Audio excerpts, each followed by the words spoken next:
Good evening, good morning. Welcome to YouTube Lecture 4 for PSSL 6254 Strategic Change Leadership.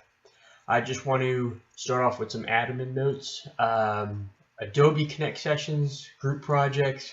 I think I've covered this. We had a lot of confusion. I just want to make it clear for the last time. If you're doing a group project on an Adobe Connect session and you guys know which week you're doing it, you will not be doing a paper. However, if you are not doing a group presentation, you will be doing the paper, and the paper will be due the week it says on the syllabus. So I just want to make that clear right from the onset. So if you're, week one or first is PPF Corporation, the people that are doing the presentation on 10 April will be doing a group presentation. If you are not doing the group presentation, you will be doing the paper due whatever week it is on the syllabus. So I want to make that right clear from the start. Paper is due the weeks that are on the syllabus, so there's no deviation from there. And then groups, you guys should be getting together with your groups right now, initial communications and emails to try and see how your approach is for your group presentation. So that covers kind of the admin sections. I just want to touch on the writing, and I will say that after looking at some of the papers, everyone needs improvement on the writing. Writing is a skill that, as you progress in the policy world, will become more important as your career climbs. And writing that 2 to 3 page policy memo that gets sent up the chain of command is going to be vital. Two, and Tim highlighted this on a lot of your papers, but just to cover kind of some tweaks we've seen or some problems we've seen with everyone's writing, active versus passive voice.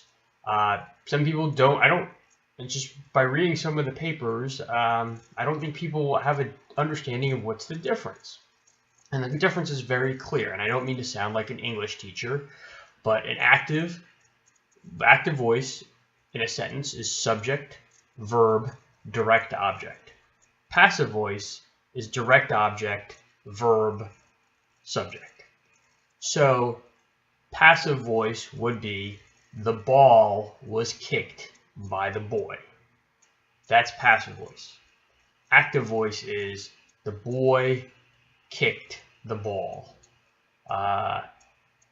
And you can see, again, the boy is the subject, kicked is the verb, the ball is the direct object.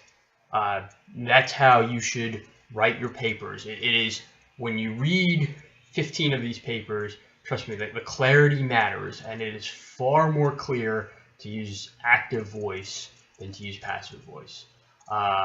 So just get that. When you're writing, just be conscious of subject, verb, direct object. If you write like that and you start thinking about that as you're writing, or as you're proofreading, or as you're editing, the passive voice will go away. Another thing that I've noticed is overuse of prepositions. This takes away from your writing. If you say the boy, Bob kicked the ball to Sue, who then kicked it to Karen while she was eating an ice cream before kicking it to Joe. That is a run-on sentence with use of prepositions. You would be much better writing that sentence, writing 4 different sentences to be more clear than to write that long run-on sentence. So one exercise to do is try and write a paper or part of a paper, one of these short papers, entirely without prepositions. You're not going to be able to do it. It's too hard to do, but it's a good exercise to get you to think, not to use too many prepositional phrases, which takes away from your writing. So those are kind of 2 pet peeves that I've seen with the writing, and that's something that you'll probably see throughout the course and throughout your careers. So just covering week 3 review, difference between manager and leader, and that's a kind of a theme we've had in the first part of this course. And I think a lot of you hit on that a manager, because they're more involved in the process, more involved in day-to-day operations, aren't good instigators of change. They're not good change agents. A lot of you said that. I don't necessarily agree with that. I think sometimes change begins from day-to-day operations as opposed to being imposed by a leader or imposed by somebody in a leadership role. I think a lot of you hit on this, and it was in the reading. Change best occurs when it's outside the normal channels, meaning that it's not just imposed, it's not put in some sort of formal memo, but it's more discovered at the mid-level, and it's facilitated through, I don't want to say force of will, but it's facilitated through argument and through, hey, this is the best way to do things. As opposed to, we're going to do it this way. And I think that was pretty much a theme that was in the readings, and a lot of you hit on that in the discussion sections. One thing, compelling change, for those of you who have a military background, I always bring up this case study, or case studies that I've experienced with. In Iraq in 2006, we had a problem, and I brought this up in my previous class, but we had a problem with people taking shots at civilians if they got too close to your Humvee. So in downtown Baghdad, for those of you who are not in the military, and you're convoying in Iraq, and the fear is that a vehicle could explode right next to your convoy. So what happens was soldiers would be taking shots at these vehicles to prevent, for force protection. However, this had a negative component in counterinsurgency because you're pissing off the civilian population by doing so. So General Corelli and several top leaders in Iraq wanted to impose change. They wanted to impose their will to make sure that this type of incidents didn't happen. And this is a perfect case study. And I probably should have brought it up last week, but it's a perfect case study that it didn't work. It wasn't effective. You might have had, the numbers might have gone down a bit, but people didn't report, shootings, people didn't report issues.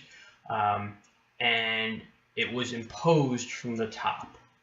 And it probably shows the limits of imposing a very big cultural change on operations. And again, for those of you who were there in Iraq, you know this from experience. For those of you who weren't there, it was very not well received by the troops on the ground. It was, oh, this 3-star general sitting in his headquarters can't impose these rules of restraint of fire and imposing lack of fire discipline. So the rules essentially got ignored. In military, you're not supposed to ignore orders, but I can tell you right now that from my perspective, it happened. Same thing from what I've read, General McChrystal in 2009, 2010 wanted to impose rules of engagement, top down, to prevent civilian casualties. And they couldn't, again, I will defer to people who were there, but I'm not sure he accomplished his mission as a change agent in trying to change the culture, trying to change outcomes here. So those are just two examples of, I think, change couldn't be imposed by a hierarchical structure. This week, I'm going to post, based on some of your readings, I'm going to post a case study on the PPF Corporation.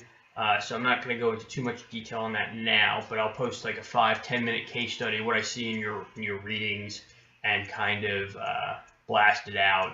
And that should give you a little bit more guidance for when you're producing your paper or doing your group presentation on it. But it'll focus on, what was the problem, how it was successful, how they achieved better outcomes, how the CEO of PPF Corporation achieved better outcomes. So that covers week 3. If there's any questions, please let me know. I think we had some pretty good discussions. Week 4 is going to be about group dynamics, working in teams, and I'm not going to go into too much detail here, but the bottom line, what I want to see is that you understand the social psychology of working in teams, the how to defeat groupthink and forced consensus. How do you get 10 people and facilitate opinions from 10 people so that if you're making a decision or you're engaging a process or changing a process, that you've incorporated the viewpoints of these 10 people. So that's what I'm going to try and cover, or that's going to be the cover for the week 4. I'm not going to go into too much detail because I'm going to cover another YouTube lecture on PPF Corporation this week.